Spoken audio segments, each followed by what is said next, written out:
sabi po dyan sa James chapter 5 verses 16 to 18, masabi po natin ang sabay-sabay. Sige po, tayo pong lahat ay tumayo. Mag-alas po sa salita po ng Diyos.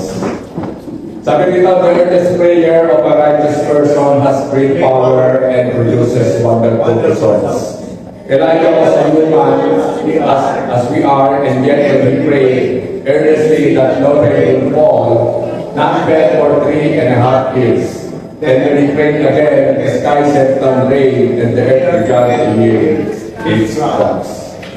So, sabi nga po, ang title po natin ay God listen to our prayers. Yung tayo mo rin mag-dictate, dala po ba natin po mga Bible? Dala po ba natin po mga notebook and pen? So dapat as a disciples, always, pagdating po natin sa may sambahan, dala po tayo Bible, notebook, and pen. Sige po, tas po natin po mga Bible as we will declare. Sabi po natin sabay-sabay, this is my Bible. I am what the saints I am. I have what the saints I have. I can do what the saints I can do. Today I set the course of my life with God's word. And I declare today that I will not be defeated, discouraged, depressed, nor disappointed. That I am the head and not the tail. I have insight, I have wisdom, I have ideas, I have authority. I exercise my authority today with God's word, and I decree and it so.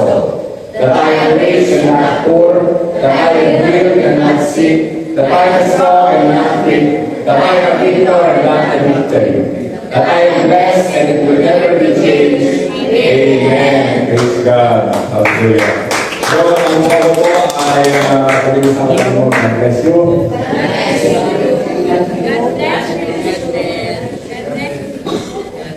Diba, pwede na po tayo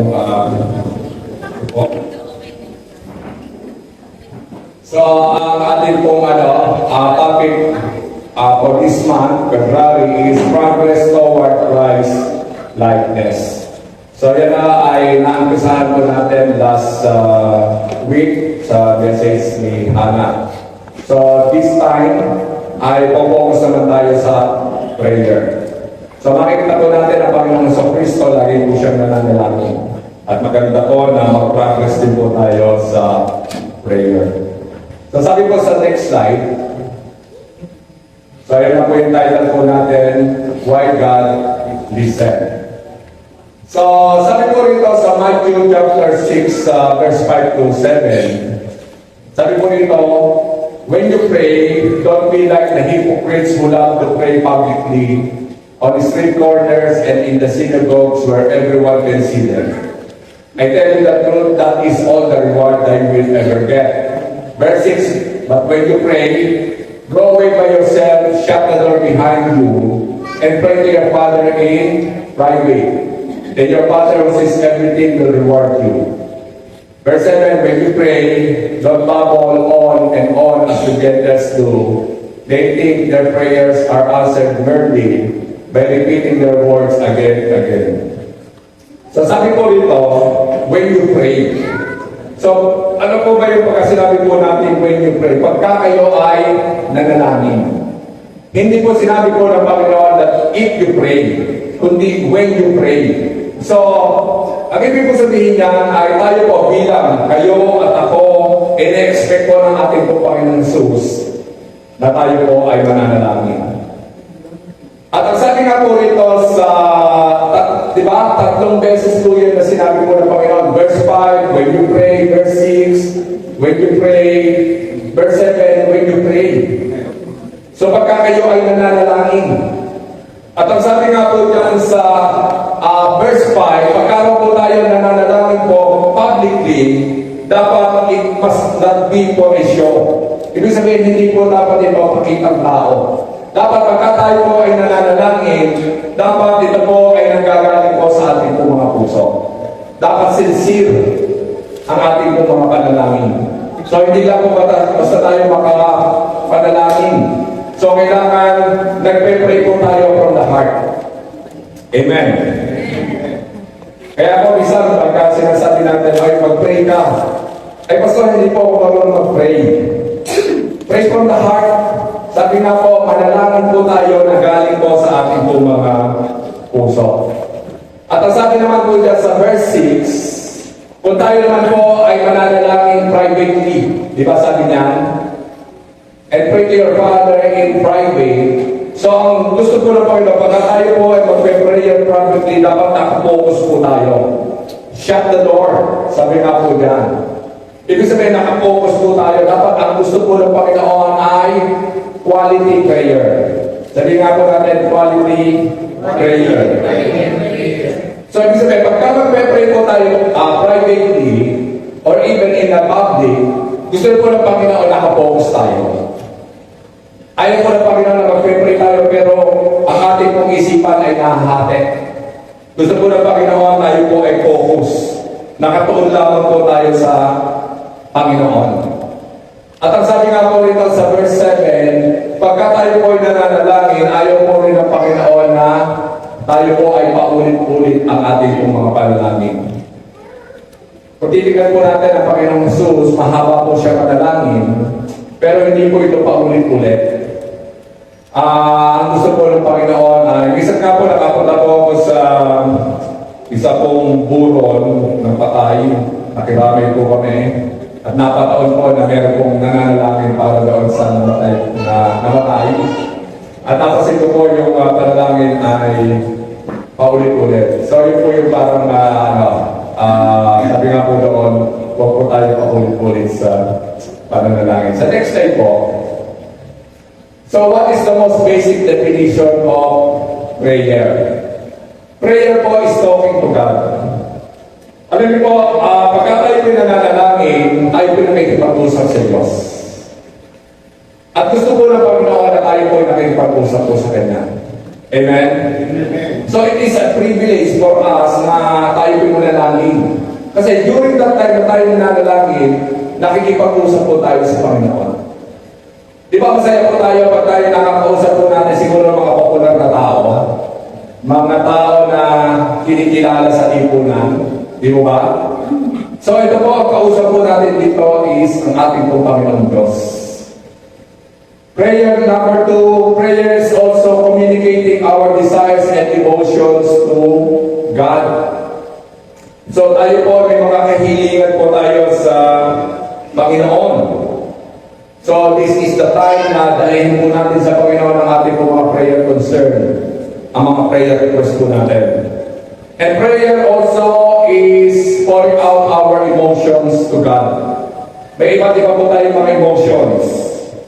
May nadadarama ka ba na takot? Sabihin mo yan sa Panginoon. May kabalisahan ka ba ngayon? Sabihin mo yan sa Panginoon. May lumiligalig ba sa puso mo? Sabihin mo yan sa Panginoon. Nalulungkot ka ba? Meron ka mga nararanasan ng mga mahirap na sitwasyon, sabihin mo yan sa Panginoon. So, any emotions, we can pour out to God. At ang maganda po nito, ang Diyos po ay nakikinig sa ating pong mga panalangin. And prayer is also fellowship with God. So, sa diba, pag tayo po nanalangin, tayo po ay nakikipag-fellowship sa ating pong Panginoong Diyos. And number 4, prayer is enforcing the will of God. So meron pong kalooban ng Diyos. At kailangan talahin po natin sa panalangin para maipagpatid po yung kalooban ng Diyos. Alam niyo po, kalooban ng Diyos na maligtas ang tao. Amen? Pero kailangan po dalihin po natin ito sa panalangin. Natatanda ko nga po ang aking pong asawa nang hindi pa siya mananampalataya. I continuously pray for her na Lord, buksan mo yung kanyang puso. Na siya po ay makakilala sa iyo na tanggapin po niya yung salita po ng Diyos, ang Panginoong Jesucristo sa kanyang buhay. So magkaroon po ng personal na relasyon. Then, after, hindi ko po alam kung ilang taon, pero siguro mga 10 years, pinalangin ko po ang aking pong asawa at siya po kumilala sa Panginoon. Kaya nga po sabi po ng Panginoon, believe in the Lord Jesus Christ and you will be saved, you and your household. Alam niyo po yung tatay ko, lagi ko po siya ipinapanalangin. At alam niyo, bago po siya namatay, kumilala po siya sa Panginoon. tinanggap ko din si Jesus. Yung aking pong kapatid na si Kuya Dante, nagkaroon po rin ng cancer sa stomach. Pero bago po siya namamatay, mga ilang buwan pa bago mamatay, ay tumanggap po siya sa Panginoon. Di ba napakasarap noon, no? Yung ating po mga mahal po sa buhay ay madala po natin sa Panginoon. Amen? Amen. So, meron pa tayong mga kamag-anak dito. Di ba? Nawala pa sa Panginoon. At kalooban ng Diyos, ang sabi doon, kalooban ng Diyos na ang mga kamag-anak natin, mga mahal sa buhay, ay madala natin sa Panginoon. But the question is, dinadala ba natin sila sa prayer? So, kailangan dalahin natin sila sa prayer. Share natin sila ng Word of God. Kung hindi man natin sila araw-araw madala sa panalangin, at least, dapat maliit po, binabanggit natin yung kanilang mga pangalan. At sinasabi natin sa Panginoon, Lord, buksan mo po kanilang mga puso. Makilala kanila as Lord and Savior of their life.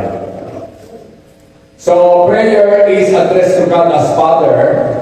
So, yan po yung panalangin, ang Ama sa langit, our Father in heaven, in the name of Christ as the mediator and through the enabling grace of the Holy Spirit.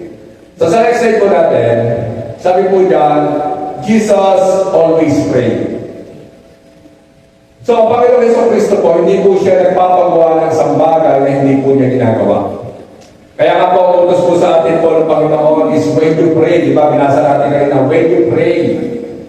At ang Panginoong Jesus ay, kung ano po yung ipinapagawa po niya, yan po muna ay ginagawa niya.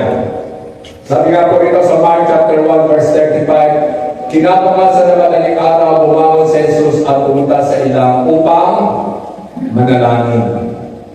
Matthew 14 verse 23, na makaalis na ang mga tao, umakyat siya sa mag-isa sa isang bundok para manalangin. Inabot siya roon ng gabi. Di ba ba? At sa Luke chapter 6 verse 12, na panahon yung pumunta si Jesus sa bundok at magdamag siyang nanalangin. Ano po ibig sabihin po ng magdamag? Isang oras po ba yun? 2 oras, 3 oras. Di ba pagka sinabi po natin magdamag ay grabe ko panalangin ng Panginoon Jesus, di ba? Mahaba po siyang manalangin. At sa Matthew 14 verse 23, sabi nga doon, inabot na siya roon ng gabi. So makikita po natin na ang Panginoon Jesus, araw-araw po siyang nananalangin kasi He wants to talk to God. Di ba? For Him, it is a privilege to talk to Father. Nakikipag-fellowship siya sa kanyang Ama. Na ipo-pour out niya yung kanyang emotion sa Ama. Nasasabi niya yung mga desires na kanyang puso, yung kanyang mga kahilingan sa Ama. So Jesus loved to pray. Lagi po siyang nananalangin. At makikita po natin dito na mahaba po siya na manalangin.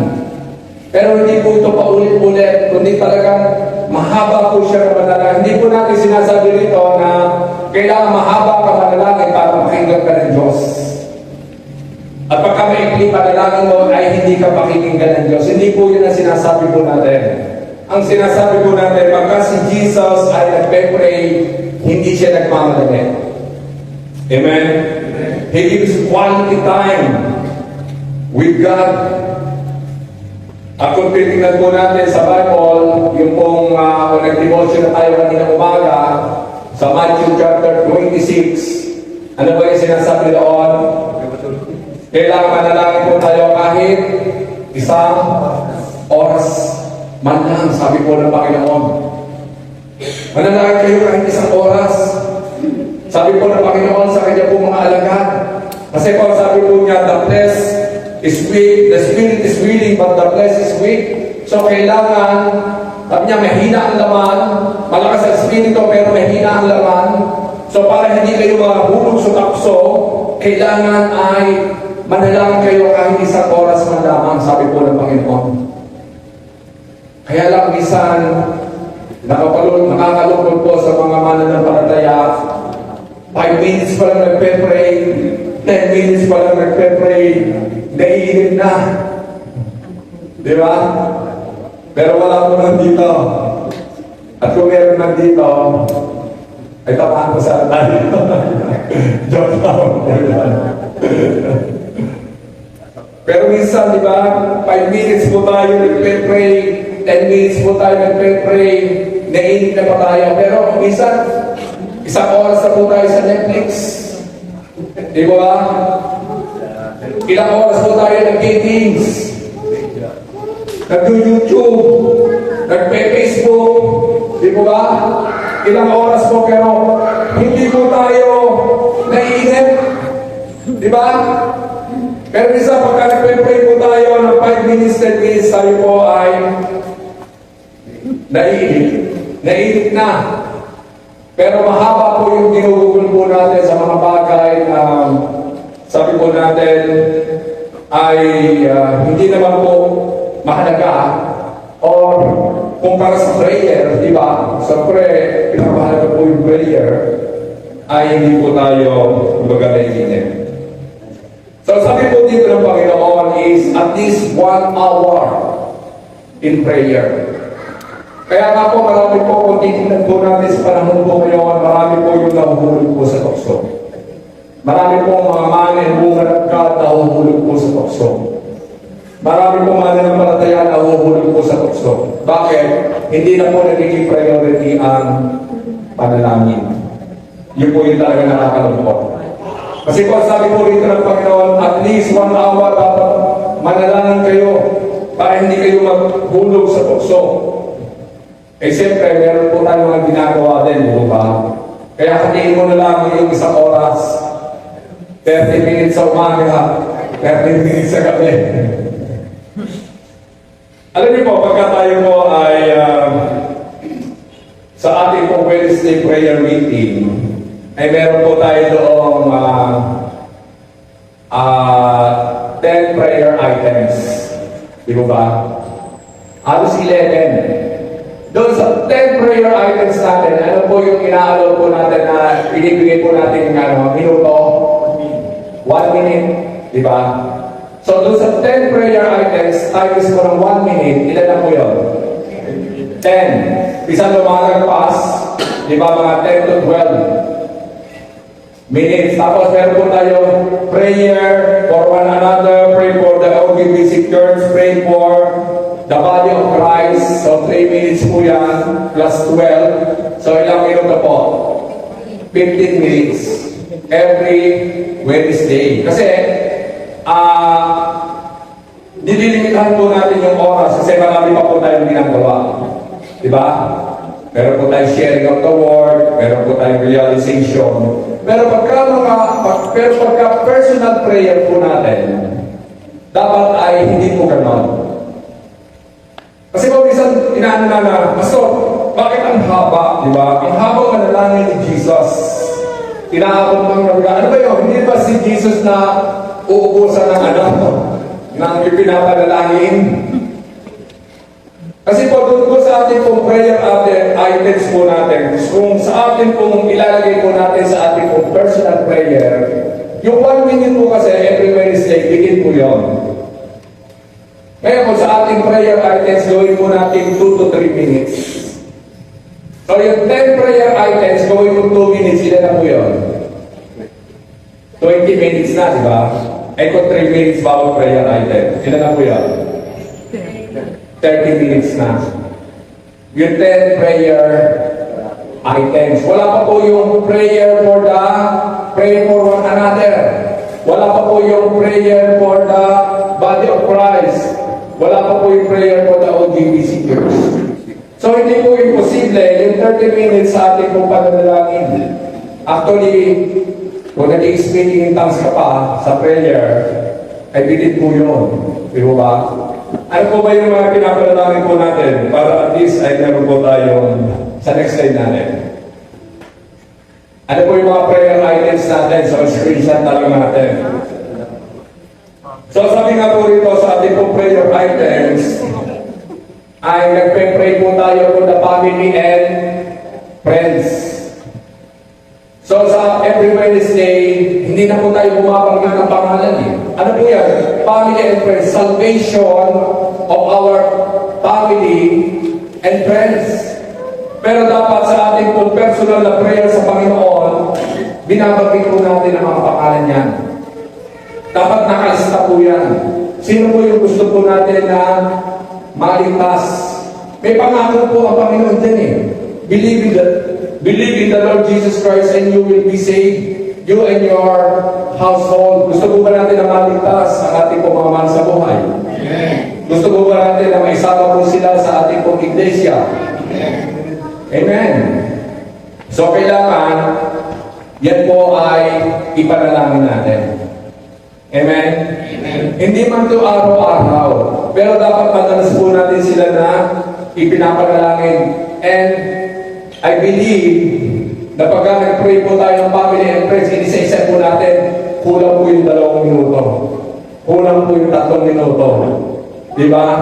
Dahil marami po tayo mahal po sa buhay at kaibigan.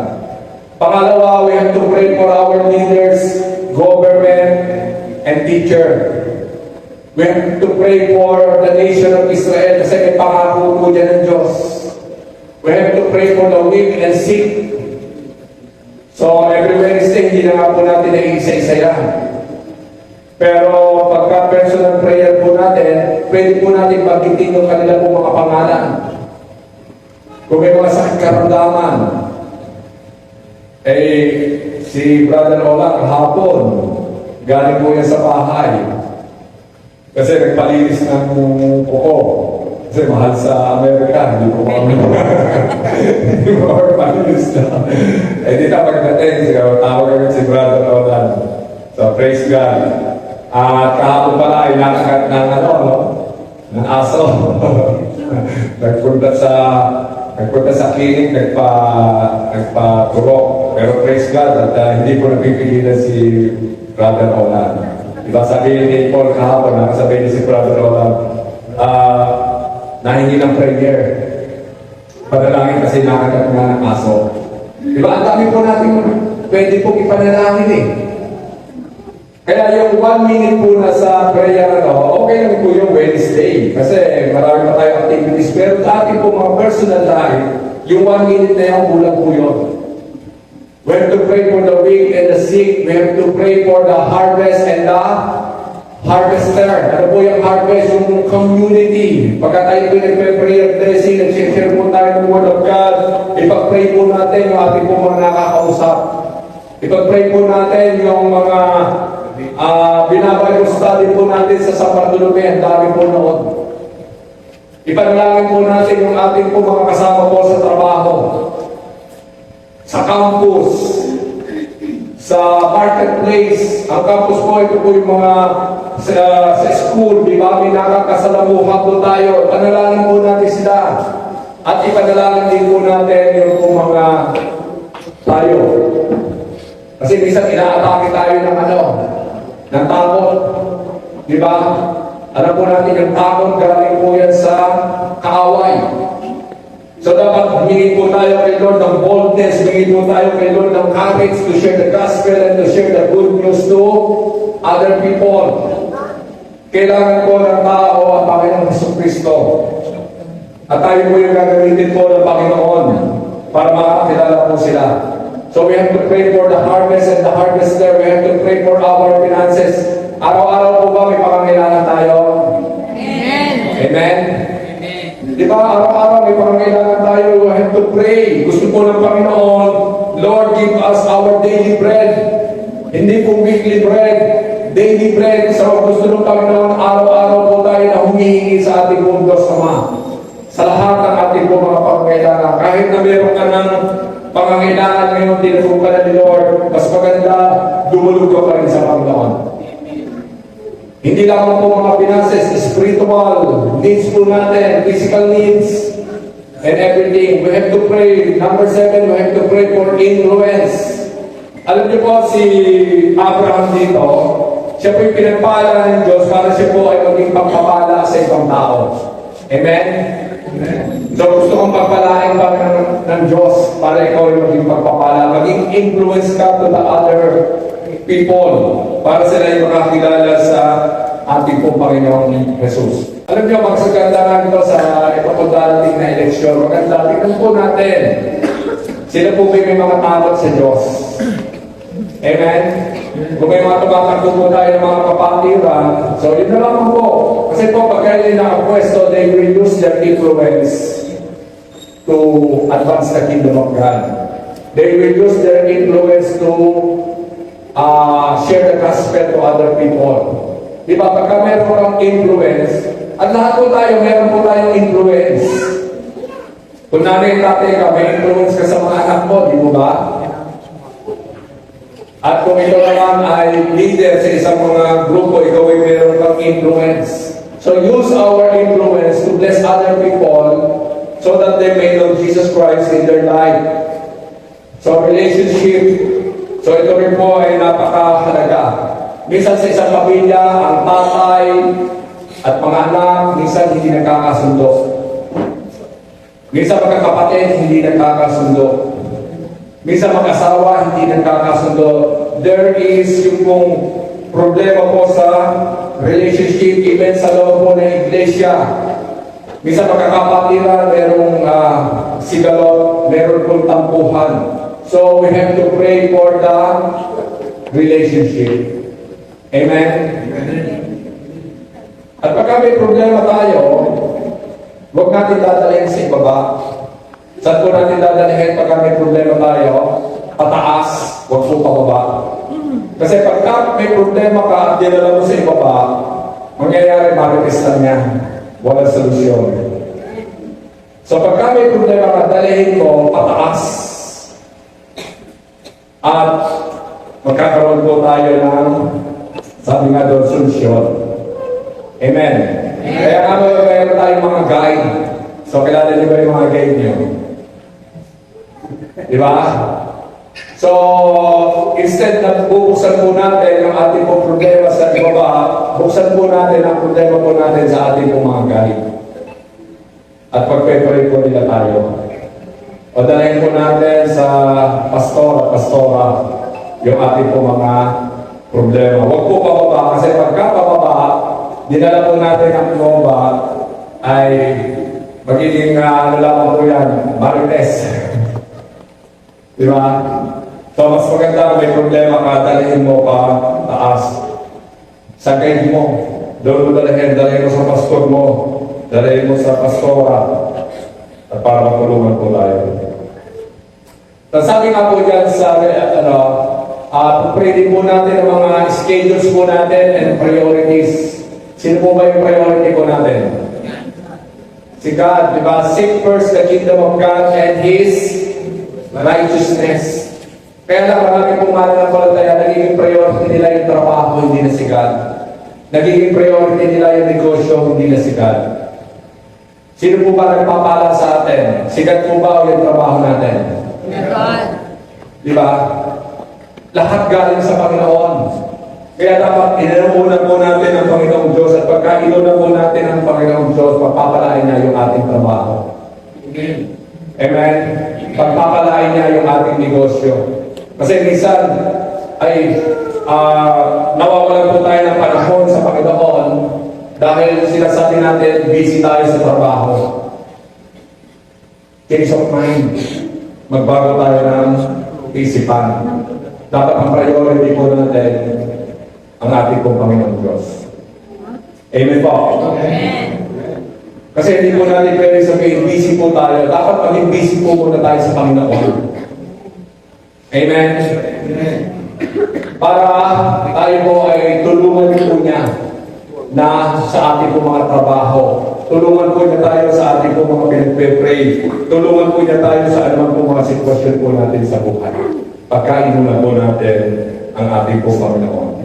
Di ba sabi daw, seek first the kingdom of God and His righteousness, and all these things will be added unto you. All these things, lahat, di ba, idadagdag po sa atin po ng ating po Panginoong Diyos. Number 10, troubles. Matthew chapter 6, verse 3. Sabi nga, in this world we will have troubles. Di po ba? So pag-pray po natin, yung mga nasa troubles in life, may mga pagsubok sa buhay, dalhin po natin, samahan po natin sila sa prayer. Prayer for one another, OGBC Ministry and the Father of Christ. So tingnan po natin, kung bibigyan po ka natin ito ng 2 to 3 minutes sa bawat isa dito, gaano na po katagal yan? Diba? Isa nag-iisip tayo eh. Parang ang haba. Ano kaya rin yung mga dapat kung iba na natin? Actually, kulang pa nga po yun. Dito sa, dinalala po natin yan sa ating po mga prayer items. Amen? Amen. So, screenshot po natin at dalhin po natin yan sa panalangin. Amen? So, masarap po ba makipag-usap sa Diyos? Masarap po ba makipag-fellowship sa Panginoon? Masarap po ba dalhin po natin ang ating pong mga heart desires sa Panginoon? Masarap po ba dalhin po natin ang ating pong mga emosyon sa Panginoon?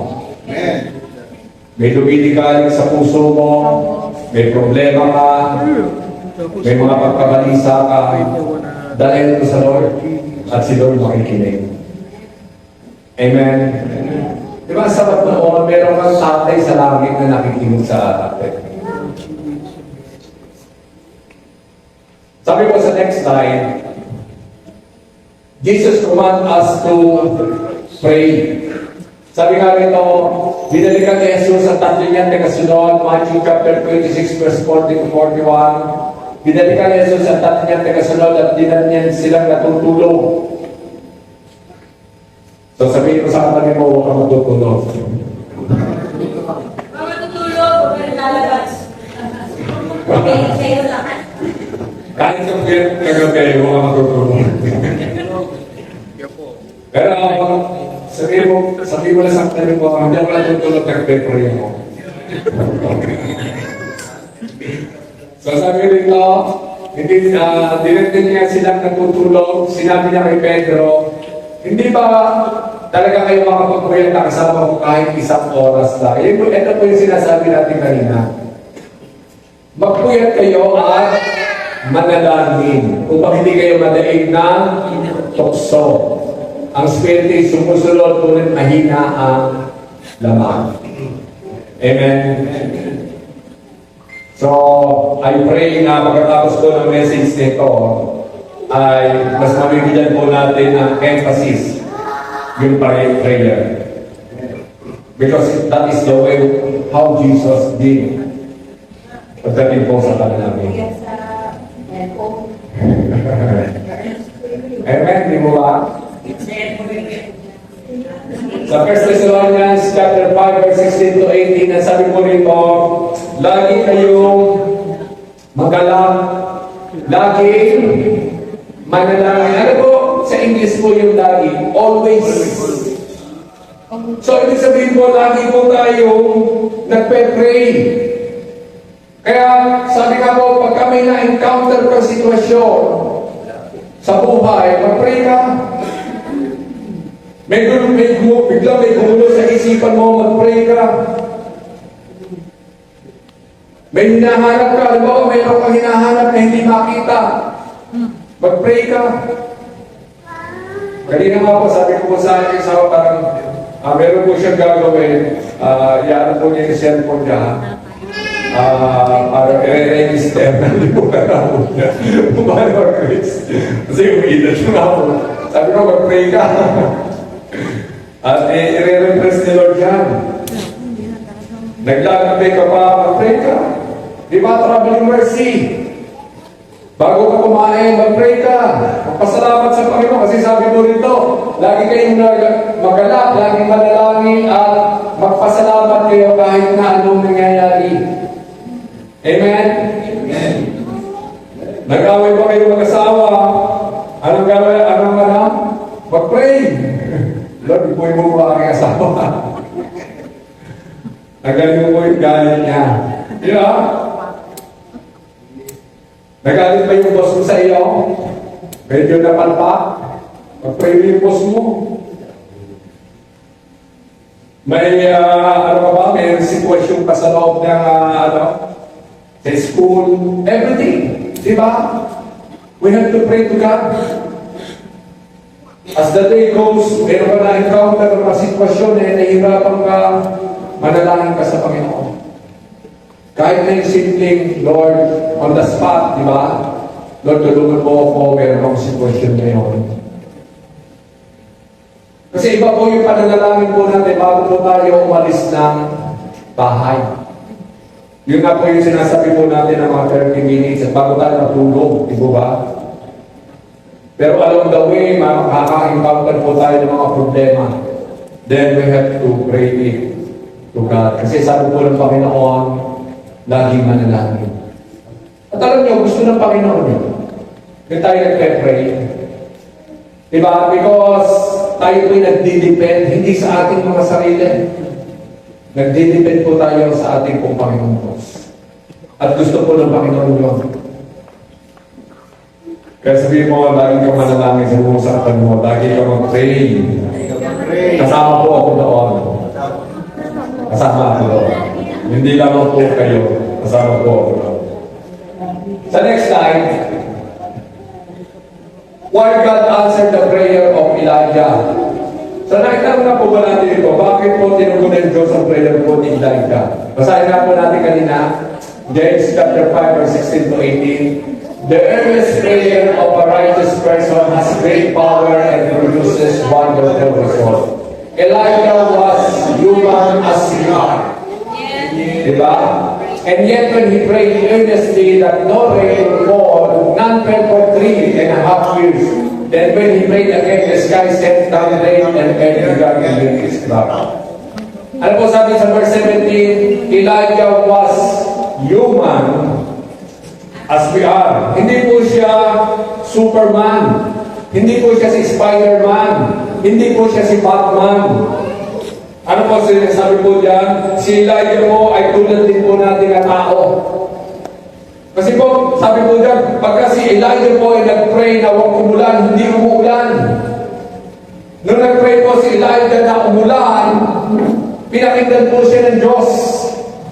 Ngayon, ano po yung sikreto po ni Elijah? Bakit po siya pinakikinggan po ng Diyos? Ano po yung meron kay Elijah? At sinasabi po rito na si Elijah po ay tao din na tulad po natin.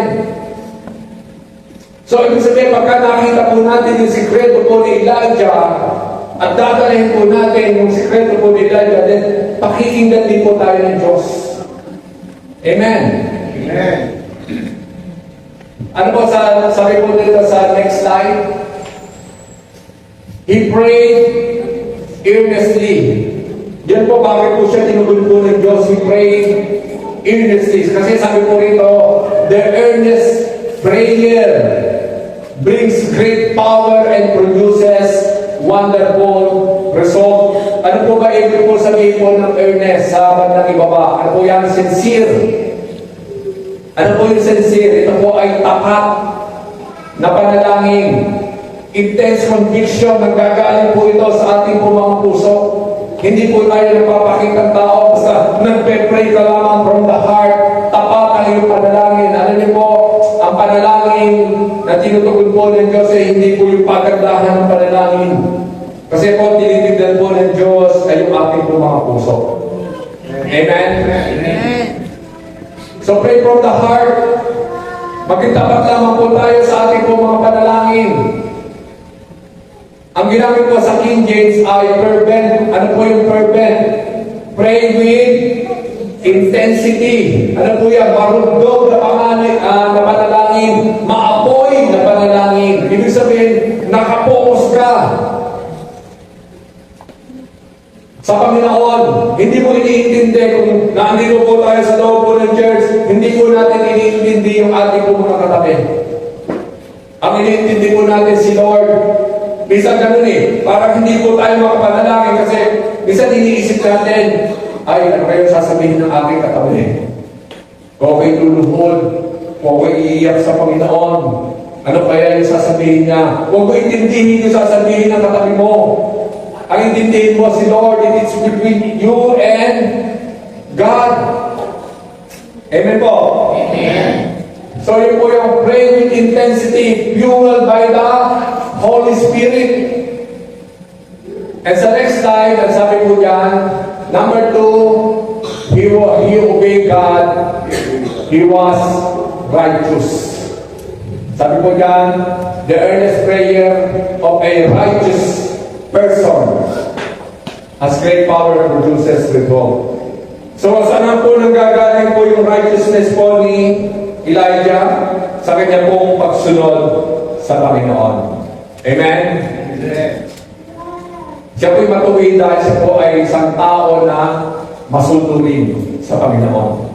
So pagka ang isang pong tao na tapat na nananalangin sa Panginoon, siya po ay nagpe-pray from the heart, ang isang pong tao ito ay matuwid, siya po'y sumusunod po sa Panginoon, siya ay tutugurin ng Panginoon sa kanyang panalangin. Sabi rito, great power and produces wonderful result. So, ibig sabihin po pala ng righteous dito ni Elijah, yung kanya pong pagsunod sa Panginoon. Amen? Amen. So, mahalaga yung pagsunod. So, tignan po natin, paano po masunod si Elijah. Dito po, he obeyed God, he was righteous. Ito po yung example po ng ating pong Panginoon. Sa biliging tao niya, nagpakambaba siya at naging masunurin sa Diyos hanggang kamatayan. Sa John chapter 4 verse 34, sinabi ni Jesus sa kanila, ang pagkain ko ay pagsunod sa kalooban ng nagsugo sa akin. So makikita po natin ang Panginoong Jesus. Di po ba? Nandun po yung kanya pong pagsunod sa Ama. Kaya naman po, pagka si Lord, si Jesus po yung nanalangin, He was heard by the Father because of His obedience. The same thing din naman kay Elijah. Siya po ay masunurin sa Panginoon. Tignan po natin sa next slide. Tignan po natin yung obedience po ni Elijah. Sabi po natin, 1 Kings chapter 17 verse 1. Now Elijah, who was from Tisbe in Gilead, told King Ahab, as surely as the Lord, the God of Israel, lives, the God I serve, there will be no dew or rain during the few years until I give the word. So makikita po natin dito, sabi po ni Elijah, sa ngalan ng Diyos ng Israel na buhay at aking pinaglilingkuran, sabi po niya dito, walang magaganap na pag-ulan until sinabi ko. Si Elijah po ba ay nagyayabang po ito? Kasi sabi niya, until I give the word. Actually, si Elijah po rito naka-receive ng word kay Lord.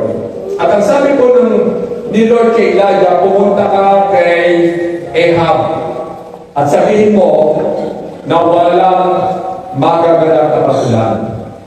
At dito po nakita po natin si Elijah ay sumunod sa Panginoon. At hindi po ba yung ginawa po ni Elijah na ikaw ay pupunta sa isang hari at sasabihin mo, Ahab, dahil ikaw ay masamang hari, kasi panahon po noon, si Ahab ay masamang hari. At ang mga tao po noon ay gumagawa po ng masama. Kaya nga po makikita po natin doon, hindi po madali yung ginawa po ni Elijah. Kasi hari po yun, hindi po ba? Ang hari po is the most powerful person sa kingdom. At hindi po madali na pupunta ka sa isang hari, sasabihin mo, hindi magkakaroon ng pag-ulan kasi ikaw ay isang masamang hari. At ang mga tao ay gumagawa din masama. Hindi po madali yun. Pero makikita po natin dito, kahit mahirap, sumusunod po si Elijah. That is obedience of Elijah. Ibig sabihin, sa mahirap na sitwasyon, sumusunod po siya. Sa next slide. Basahin po natin.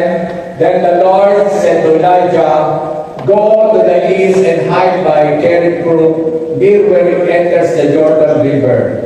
Drink from the brook and eat what the ravens bring you, for I have commanded to bring you food. So Elijah did as the Lord told him.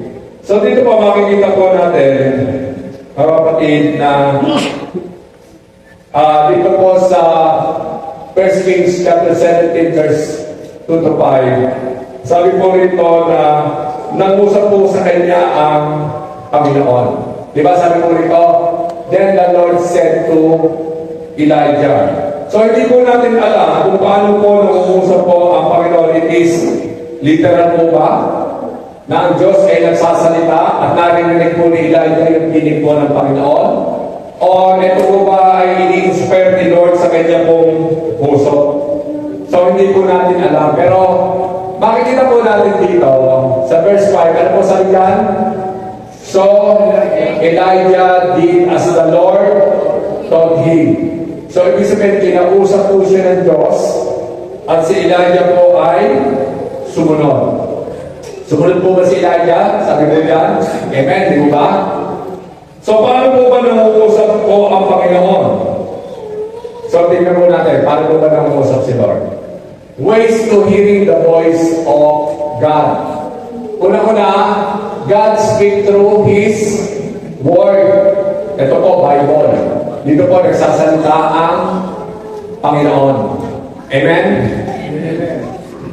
Number 2, through hearing God's still small voice. So si Elijah yan, narinig po yan. At si Paul sa Acts chapter 9, di ba, papunta po siya ng Damascus, nasilaw po siya sa sobrang liwanag, ang Panginoong Jesus, at si Lord ay nagsalita po sa kanya. Number 3, through impression and sensing, speak to the heart, and this po ay nangungusap po sa ating po mga puso. Number 4, through angels. Diba? Meron pong anghel na usap po kay Mary sa Luke chapter 1, kay Cornelius sa Acts chapter 10. So, pinadala po ng Diyos ang anghel at nangusap ang anghel. Through vision. Mababasa po natin yan sa Acts chapter 16. Si Paul nagkaroon po siya ng vision. Papunta po siya ng Macedonia, papunta po siya ng Asia, pero nagkaroon po siya ng vision. At pinapupuntas po siya ng Panginoon sa Macedonia. Ganun din po kay Peter sa Acts chapter 10. Ano po yung vision po rito? Nakakita po si Peter ng kumot at nandun po yung marunong mga hayop. Ang vision po na yun ay, sabi nga po doon, ang nilinis na ng Panginoon ay huwag na ituring na marumi. Ibig sabihin, ang mga hentil ay nilinis na rin ng Panginoon. Si Cornelius nga po yun. Number 6, through dreams. Nangungusap din po ang Diyos sa panaginip. Sa Acts chapter 2, verse 17, si Joseph, di ba siya po ay nanaginip. So, hindi po natin alam, di ba? Pwede po mangusap ang Diyos sa atin through dreams. Through godly counsel and fellowship with other believers. So sa ating po pakikipag-fellowship sa ibang mananampalataya, pwede po silang gamitin ng Diyos para ipahayag yung kanya pong kalooban. Ananias to Paul, Samuel to David, Peter to Ananias and Sapphira. And number 8, through circumstances. Alam niyo po sa Bartolome, naipatotoo na naman ito ni Sister Jo. Di ba, kukuha na nga po tayo doon ng isang bahay para tayo po ay hindi po pagkano'n kalipat-lipat. Kukuha na po tayo ng isang bahay pero uupahan natin, pero gagastos po tayo na malaki kasi ipapaalis po natin. Pero hindi po inalaw ni Lord. Nag-usap po siya through circumstances. Di ba? Yung pinatotoo na naman yun ni Sister Jo, so hindi ko na po uulitin. Number 9, through the Holy Spirit. So, marami pong paraan kung paano po mangungusap si Lord sa atin. Kung paano nangusap si Lord kay Elijah during his time.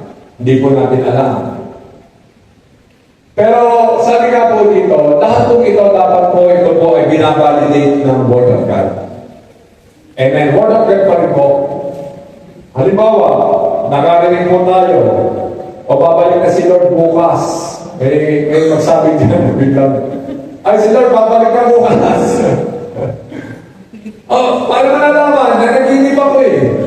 O nakakita ko ng vision, babalik na si Lord bukas. Kaya po sabi sa Bible, di ba wala naman nakakalam na pagbabalik ng Panginoon. So, ibig sabihin, ibabalidate po natin sa Word of God. O, nabawa po yung, same-sex marriage, di ba? So, ibabalidate po natin yun sa Word of God. So, everything, di ba, we must validate it with the Word of God. So, ano po na nang sumunod dyan? 1 Kings chapter 17, verse 7 to 10, basahin po natin ang sabay-sabay. Kinalauna, Iyo ang ilog dahil hindi namin nakakadon. Nung sa nasabi kayo, pumunta ka sa Bethlehem, Lord, at doon ka manira. May isang bila doon na kung magpakain sa iyo. Kaya pumunta si Elias sa Garepa. so di ba, doon sa verse 2 na binanggit natin kanina, umiinom siya sa bukal, nagpapadala ang Diyos ng pagkain. Sino nagdadala? Uwak, di ba ba? Ginamit ang uwak. Alam po natin yung uwak, masiba po yun. So, titignan na po natin, kahit ano po yung mga sitwasyon po natin sa buhay, magkaroon ba ng pandemic, or maulit po yung mga sitwasyon po, hindi po tayo pababayaan ng Diyos. Amen? Ano ba yung sitwasyon mo? May pangangailangan ka, hindi ka pababayaan ng Diyos. Ang importante dito, sumunod ka sa Panginoon. Eh yung ang ibon na uwak, ginamit nito para magdala ng pagkain. So, uso na pala noon yung delivery. Eh ngayon, mayroon lang sa Amerika, Amazon, sa atin, Lazada, Shopee. Eh, noong panahon ni Elijah, ginagamit ito, ibon Pinabayaan si Elijah, hindi, di ba? O natuyo yung bukal dahil 3.5 years na hindi po umulan. Ano po sabi mo kay Elijah? Pumunta ka sa Saraphat at meron isang biyuda roon. Ano sabi doon? May isang biyuda roon na inutusan kong magpakain sa iyo. Ano po sabi rin sa verse 10? Kaya pumunta si Elias sumunod ba si Elias? Kaya nga, nakita po natin doon yung kanyang obedience eh. Di ba? Kaya basahin natin yung sumunod na talata. Sinabi ng Biyuda, sige po, basahin natin. 1, 2, 3, go. Sinabi ng Biyuda, Sasabi ko ang totoo, dahil ang Panginoon ng Diyos, ikaw lang ang ilapan. Nagkakilala ka sa isang takot dahil ang mga po, at ikaw tinalig sa mga. Nangunguha nga po ang nagsinabi sa tao ito para galing sa bahay at tutuin, bilang ilang harina para sa akin at anak ko. At kapag nauulit namin ito, mga kami na kami sa guto. Para sa mga iyon ang ilang Biblia, kaya kami pagkain araw at mga Biblia, at para sa Biblia at sa kanyang anak. Amen. Amen. Makikita po natin dito, kung ikaw po si Elias, at sabi ng Panginoon, pumunta ka doon sa biyuda, magpapakain sa iyo. Sabi ng biyuda, huling kain. Pagkatapos nito, mamamatay na kami. Kung ikaw, maati mo ba yun? Parang hindi yun na, di ba? Kasi, ikaw, yun, may anak pa yun eh. Di ba? Pagka kinuha mo yung pagkain nila, sabi rito, huling pagkain na ito. Eh, aagawan mo pa. Di ba, mahirap yung sitwasyon, hindi po madali yung sitwasyon. Pero dahil nakarinig po si Elijah kay Lord, ano po ginawa po ni Elijah? Sumunod siya. Nakarinig po siya. At maging yung biyuda na ito, nakarinig din siya sa Panginoon. Di ba sabi po ng Panginoon doon, may inutusan akong isang biyuda na magpapakain sa iyo. Ibig sabihin, bago pa pumunta doon si Elijah, kinausap na ng Diyos yung biyuda. Di ba? At yung biyuda, sumunod din. kay Elijah sa Panginoon. Kahit na nga po meron po siya isang anak na kailangan din kumain. At dito po makikita po natin, isang, alam niyo, sa pagsunod po natin, meron po mga testing in life. Meron po mga testing. Kasi kaya po may mga testing, tinitingnan ni Lord kung susunod ka o hindi. Amen.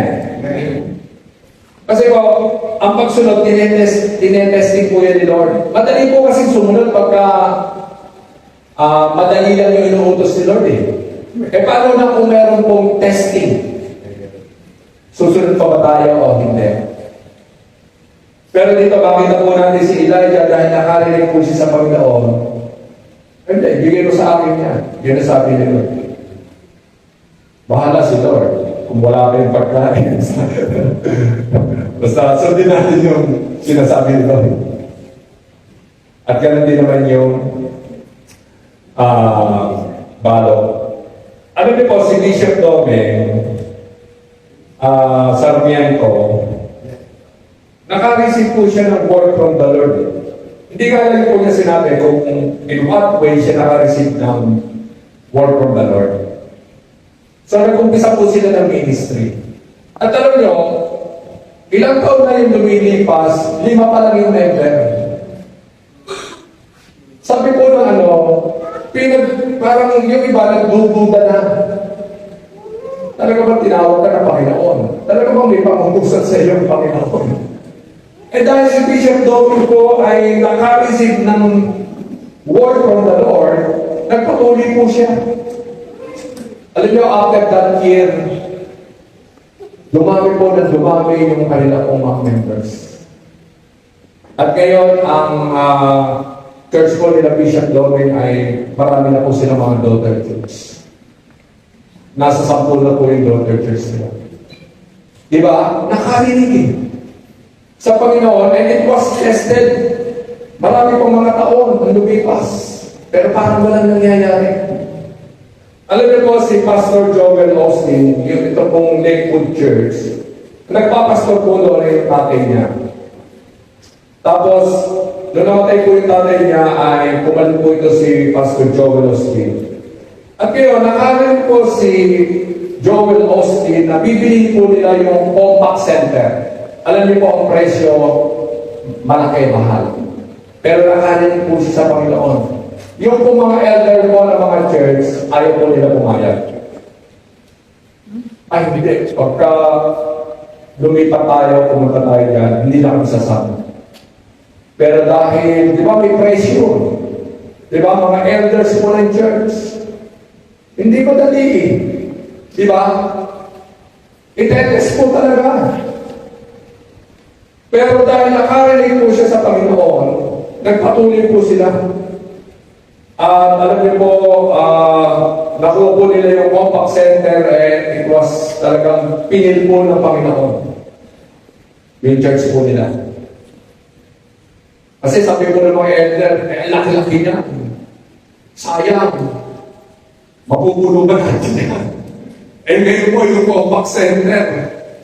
Puno-puno po ng mga tao na nagsasabat ng pupuri po sa Panginoon. Si Pastor Fekde po, yung sa Illumination Nation, naka-receive po siya ng word from the Lord. At alam yung binaliit din siya. Sabi niya, hindi mo kayang paunahan ng Illumination Nation Philippines. Wala ka pa sa ganung ka-level. Pero nakarinig siya sa Panginoon. Itinuloy niya. Because he received the word from God. At alam nyo, pinagpapala po yung Illumination Asia. Marami na po yung bang hindi ko dati kilala na mga contacts, nagdadal si Lord. At yung Illumination Asia, Philippines ay siya po yung nagiging model sa Illumination Asia sa world. Diba? Nakarinig po sa Panginoon. So, importante na pagka tayo pinakarinig po sa Panginoon, we have to Go, we have to push. Dapat sumunod po tayo. At sa ating po mga pagsunod, it will be tested kung tayo po ba'y mapapatuloy. Sa next slide po natin. Basahin nga po natin yung Joshua chapter 1 verse 8. Huwag mong kalimutan sa aking katibahan at kapasahan. Pag-ibigay nito ako ng aking para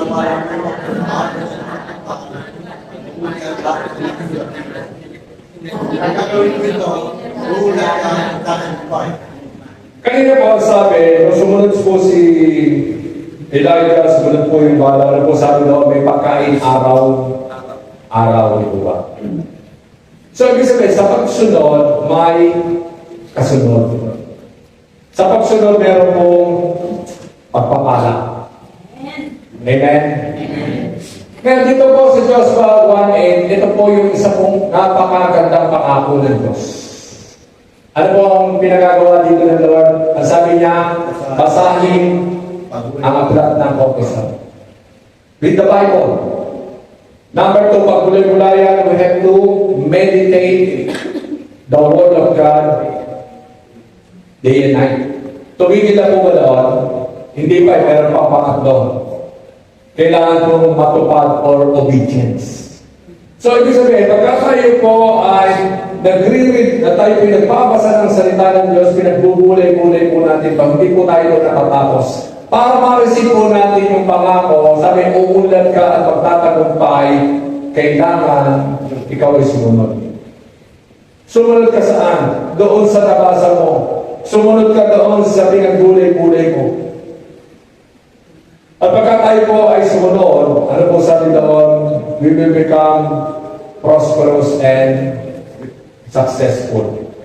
So, ibig sabihin, sa ating pong pagsunod, meron pong pagpapala ang Panginoon. Amen? Amen. Kaya napakahalaga po na sumunod. Kaya sabi mo sa katabi mo, sunod lang tayo kay Lord. Yun po yung susi. And sa next slide, ang sabi nga po rito, 1 Kings chapter 17, verse 17 to 22. Sabi rito, kinalaunan, nagkasakit ang anak ng babae, lumala ang sakit nito hanggang sa mamatay. Sino po yung sinasabi rito? Yung byuda. Diba? Yung anak po niya. Ano po sabi rito? Nagkasakit. So, dito po makikita po natin na hindi ko mukha sumunod sa Panginoon, all the rest of your life will become good. May testing. May troubles. Ang buhay. Kaya nga po sabi ko rito, in this life we will have troubles. Di ba yung byuda, sumunod naman siya, di ba? Pero ano po nangyari? Nagkasakit. At hindi lang nagkasakit. Namatay pa. So, ang buhay po ay meron po mga pagsubok. We will be tested. Pero ano po sabi po rito sa verse 19, sumagot si Elias. Ano po sabi rito? Ibigay mo sa akin ang bata, kinuha ni Elias, ang bata sa kanyang ina at dinala ito sa kwarto sa itaas kung saan siya nakatira. Inihiga niya ang bata sa kanyang higaan. Ano po sabi po sa verse 20? At nanalangin siya sa Panginoon. So ano po yung susi? Panalangin. Ano man yung sitwasyon po sa buhay ang kailangan po natin manalangin. Whatever it is. At alam niyo po, ano po sabi po rito ng Panginoon, sabi po ni, ano po yung panalangin niya? O Panginoon, na aking Diyos, pinadalahan po ba ninyo ng pagdurusa ang biyudang ito na nagpatuloy sa akin sa pamagitan ng pagkamatay ng kanyang anak? Madali po ba sitwasyon ko ni Elijah? Di ba? Parang, eto yung babae na to, tapos, nagpakain sa kanya, pinatuloy siya, tapos biglang nangyari ito. Di ba parang, ako po, ano ba to? Kung tayo po si Elijah, di ba? But Elijah, makikita po natin, is pouring his emotions to God. Kaya ano ba yung bumabagabag sa puso mo? Ano ba yung kaguluhan sa puso mo? Meron ka bang kabalisahan? Meron ka bang problema? God. Amen.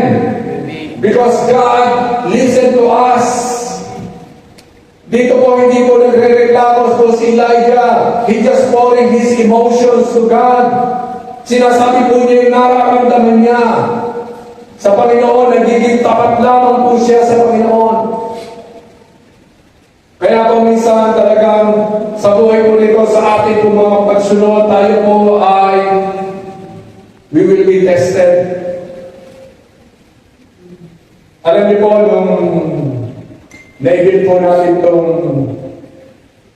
sa tulong po ng Panginoon, di ba, kapag God provide us with a campus or with a center na ito po. At nung may tayo na po ito, ano po nangyari sa ating po ministry? Di ba? May mga nagpaalam. After 1 week, may nagpaalam. After 1 week, may nagpaalam. Kailan po nangyari? Matapos na maitayo ang ating pong center, ang ating pong campus. Parang sinasabi mo, Lord, ano itong nangyayari nito? Di ba? Pero ano po ginawa natin? Tumuli lamang po tayo. Tuloy lamang po tayo sa paglilingkod sa Panginoon. Tuloy lamang po tayo sa pagsamba sa Panginoon. Tuloy lamang po tayo sa Panginoon. Hindi man po natin naintindihan ang mga sitwasyon, di ba ba? There are times dumarating po yung mga bagay na yan sa ating po mga buhay. Not everything will become smooth. But the good thing is, pwede natin itong dalahin sa Panginoon sa panalangin. Amen. Amen? Amen. Ano po sabi dito? Verse 22, sinagot ng Panginoon ang panalangin ni Elias at muling nabuhay ang bata. Hallelujah. Palapakan natin ang Panginoon. Di ko ba napakabuti po ng ating pong Panginoon Diyos? Amen. Kaya ano yung bumubulo sa isip mo? Ano yung mga problema mo ngayon? Ano yung mga sitwasyon mo? Pour out your emotions to God. Ask God to help us. Dalahin po natin ito sa panalangin. Lord, nag-i-struggle ako rito, Panginoon. Hindi po masama yun. Nandito po tayo sa katawang ito. Tulad po ni Elijah, we are only humans. Di ba? Wala po tayo sa glorified body. Nandito po tayo sa katawang ito. At naintindihan po tayo ng Panginoon. Kaya ano man yung sitwasyon po natin, whatever it is, dalhin po natin sa Panginoon. Amen? Amen. At sigurado po, pakikinggan po tayo ng Diyos. Sabi nga po dito, pinakikinggan po ng Diyos ang isang pong puso na tapat, sincere, fervent prayer. Maging tapat lamang po tayo sa Panginoon. Sumunod po tayo sa Panginoon. At sa pagsunod po natin po sa Panginoon, hindi po exempted na makaranas po tayo ng mga mahirap na sitwasyon. Basta sumunod ka pa lang sumunod ka sa Panginoon at alam po natin, pakikinggan po tayo ni Lord sa ating po mga prayers. Amen. Amen. Sa next slide po natin, number 3, ano po yung una? Sincere prayer. Pangalawa, obey God. Pangatlo, he was assured. Kasi ang tanong po natin kanina, bakit po pinakinggan ng Diyos si Elijah? Number 3, he was assured. So sabi nga po dito sa sa 1 Kings chapter 18 verse 1 and 2. Later on in the 3rd year of the drought, the Lord said to Elijah, so kinausap na naman po ni Lord si Elijah, Go and present yourself to King Ahab. Tell him that I will soon send rain. Ano po, sabi po dito, so Elijah went to appear before Ahab. Madali po ba yung ginawa po ni Elijah? Hindi, galit na po dito si Ahab. Gusto na po siya, hinaharap na po siya dito ni ni Ahab eh. Si Elijah, gusto po siya patayin. Pero sabi po ng Panginoon, pumunta ka kay Ahab. At sabi mo sa kanya na bubuhos na ang ulan. So, Elijah went to appear before Ahab. Talo na po tayo sa verse 41. Ang sabi po rito, basahin po natin, then Elijah said to Ahab, go get something to eat and drink, for I hear a mighty rainstorm coming. Ano po sabi niya? For I hear a mighty rainstorm coming. Ibig po sabihin, wala pa po siyang nakikita, pero sabi niya, parating na. Diba? Wala pa po, pero may naririnig na po siya. He was assured. Amen? Ito pong ating campus ay ano lamang po ito eh, tarpaulin. Di ba natatandaan nyo? Doon po nasa kabila pa tayo. Ano ito eh, tarpaulin. Yung drawing lang siya ng building. Di ba? Pero yung drawing na yun ay naging physical structure. Di ba? Kaya minsan ganun eh. Minsan wala pa, naririnig na natin. Wala pa, pero nakikita natin, parating na. Di mo ba? Kaya sabihin mo sa katabi mo, parating na. Ang pagkapala ng Lord. Amen. Di ba? Sabi nito, for I hear a mighty storms coming. Kaya nga po, importante po rito sa atin na wala pa, pero idinideclare na po natin na mangyayari. Amen? Kasi sabi po sa Proverbs 18 verse 21, life and death is in the power of our tongue. Nandiyan po yung life and death. Nasa ating po mga bibig. Kaya nga po sabi po doon po sa James, ay malaki po yung nagagawa po ng damage ng ating po mga dila.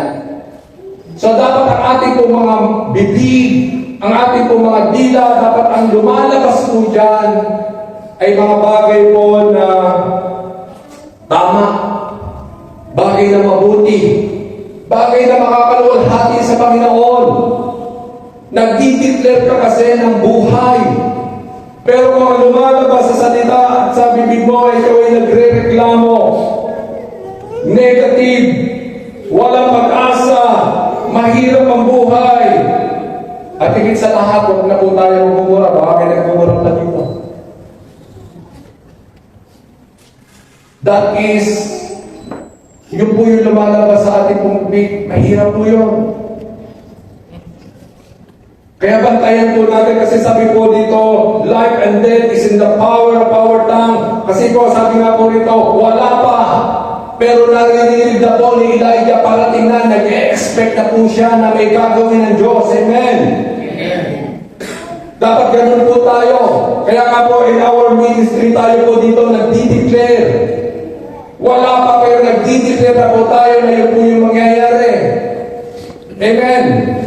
Every Wednesday, nagdi-declare po tayo. Kasi po yun ang lumalabas po sa ating pong mga bibig.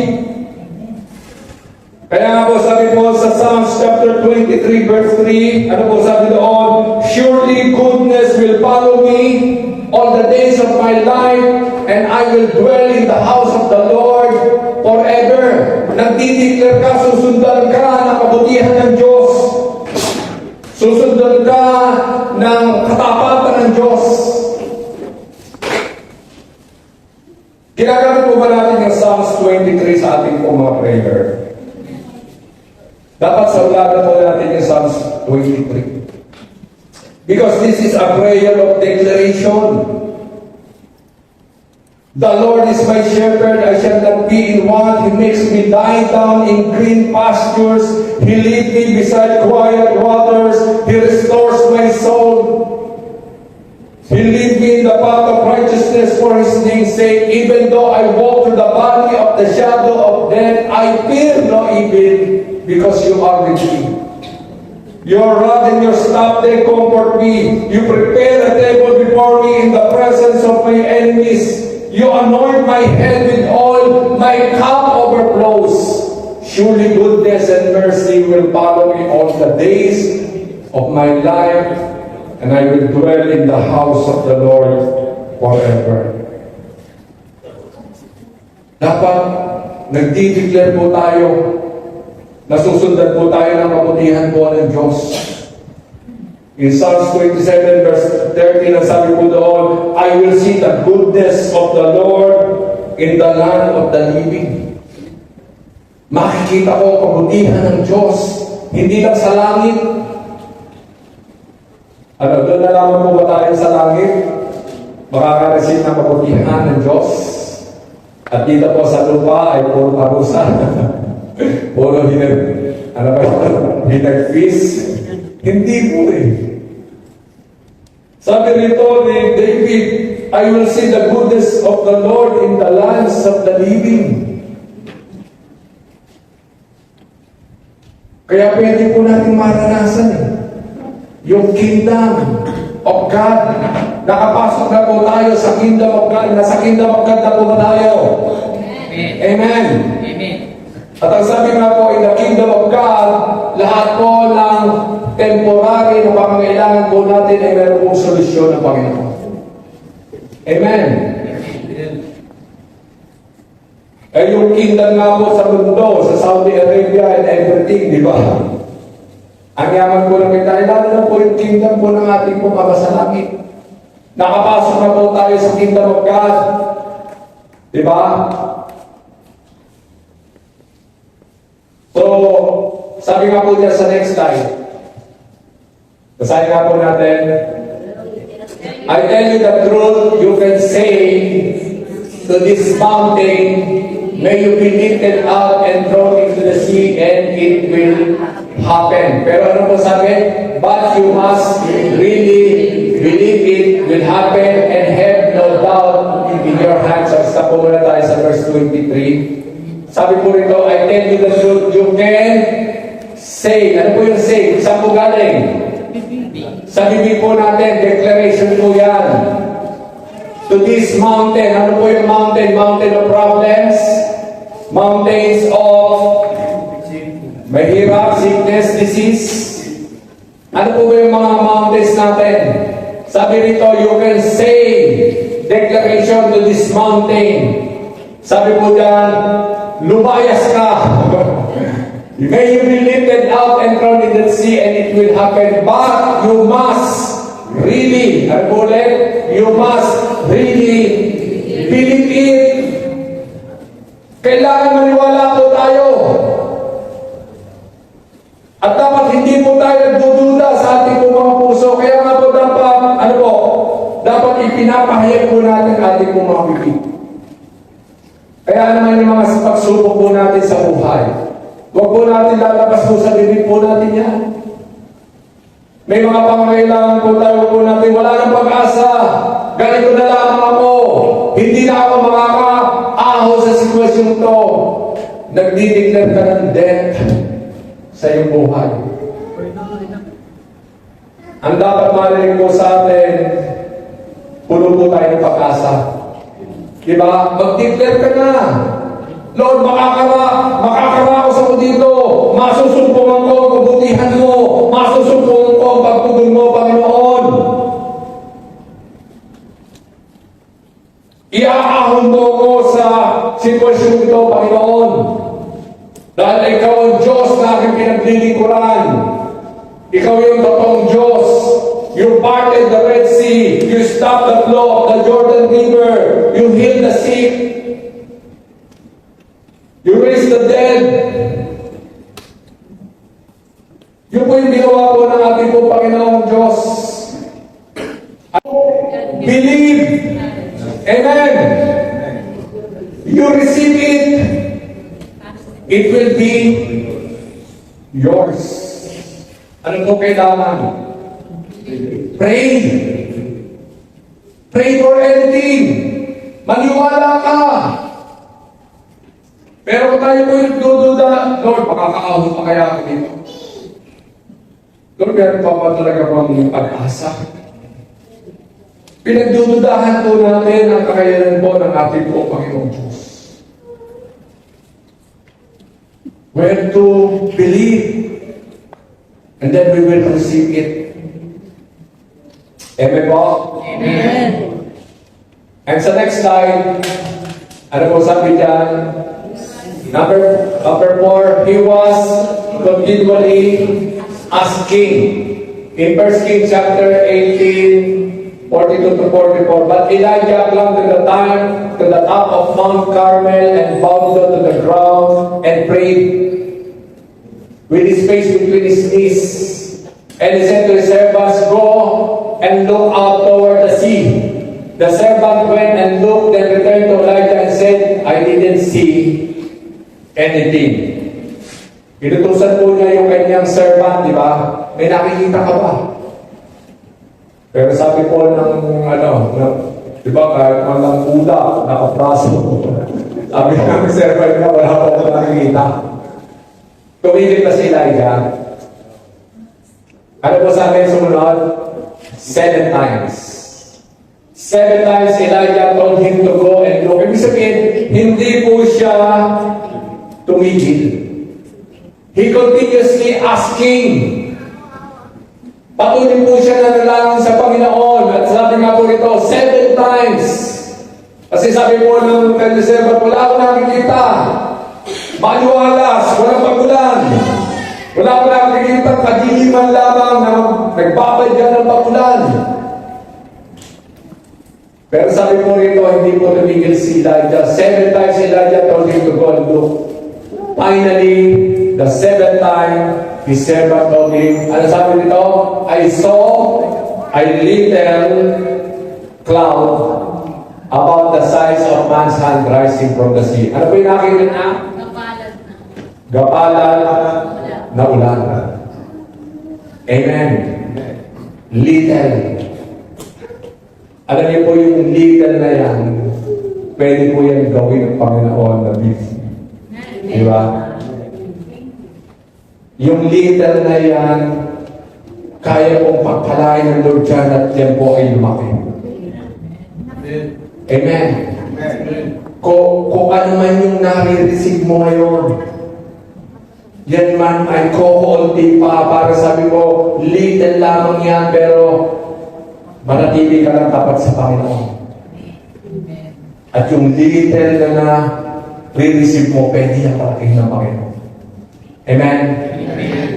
Ano sabi ni Lord? Ang napagkatiwalaan sa maliit, napagkakatiwalaan sa maliit. Pero hindi tayo napagkatiwalaan sa ito. Ano ba naman ito? Ang tagal ko na nananalangin. Ito pa lang, Lord. Ito pa lang nare-receive ko, Panginoon. So dapat kung ano man yung nare-receive po natin, maliit man yan, pagpasalamat po natin sa akin. Amen. Dahil kaya yan parating ng Panginoon. Amen? Alam niyo po, nung araw, masaya na nga po ako doon sa kotse ko namin na si Night Rider. Pero dumating po yung time na binilis po kami ni Lord sa sarili po namin. Brand new sasakyan during that time. Masaya na nga po kami doon sa bungalow. Pero hindi po pumayag si Lord. Nakapagpatayo po kami ng 2-story house. Biyaya po yun Lord. Sabi ko nga po, masaya na po ako kung ako po'y makapunta po sa ibang bahagi ng ating bansa. Dito na nga lang po sa Pilipinas, siguro. Pero hindi po pumayag si Lord. Dinala po kami sa ibang bansa. Kaya nga po yung little na meron po tayo, huwag po tayo magre-reklamo sa Panginoon. Kasi po yun po yung naging problema ng mga Israelita. Lord, ano ba naman ito? Mana sa umaga, mana sa gabi. Lagi na lang mana, nakakasawa na, Lord. Nagreklamo po siya. Kung ano man po yung meron sa atin ngayon, pagpasalamat po natin yan sa Panginoon. Patuloy po tayo sumunod po sa Kanya. Manalangin po tayo sa Kanya. At alam po tayo, alam po natin, sa pagsunod, meron pong kasunod. Amen? Pwede po tayo makareceive po ng mga promotions. Pwede po tayo makareceive po ng mga breakthrough sa buhay. Pwede po tayo makareceive po ng mga blessings sa buhay. Pwede po tayo makareceive ng favor, healing, na galing po sa Panginoon. Wala akong bagay na mahirap sa ating po Panginoon Diyos. Amen? Amen. Kaya bantayan po natin yung ating po mga bibig. Sumunod lamang po tayo sa Panginoon. Amen po? Amen. Wala pa po natin ng Diyos. Kaya po lang. And sa next slide po, Matthew chapter 17 verse 7, sabi nito, keep on asking, keep on seeking, keep on knocking. Wala pa, huwag ka tumigil. Patuloy ka na mag-pray. Lord, ang tagal naman. Kailan kaya mabubor again? Doa para sa buhay. Diba? Kailan kaya ako mapopromote, Panginoon? Kailan kaya mag-breakthrough yung aking business? Sunod ka lang sa Panginoon. Kung ano lang yung meron ka, pagpasalamat mo yan sa Panginoon. Huwag kang magre-reklamo. Yes, Lumabas sa bibig mo mga bagay na maganda. Amen? Amen. And lastly, he was answered. Then Elijah shouted, hurry to Ahab and tell him, climb into the chariot and go back home. If you don't hurry, the rain will stop you. 1 Kings chapter 18, verse 44 to 45. At sa 45 po pala, and soon the sky was black with clouds. Ano po sabi? A heavy wind brought terrific storms. Gusto po ba natin makaranas ng mga terrific circumstances in our life? Gusto po ba natin maranasan yung mga heavy? Diba? Nag-umpisa lamang po yun sa maliit. Diba? Pero ano po sabi diyan? A heavy wind brought terrific storms. Bumuhos ang pagpapala ng Panginoon. God answered the prayers of Elijah. Amen? So, balikan lang po natin. Ano po yung 5? Why God listened to the prayer of Elijah. At ito po yung nakikita po natin sa buhay po ng ating po Panginoon Jesus. He was sincere. Pray earnestly. He was obedient. He was assured. He was continually asking. And he was answered. Sige ba, para po natin ang Diyos.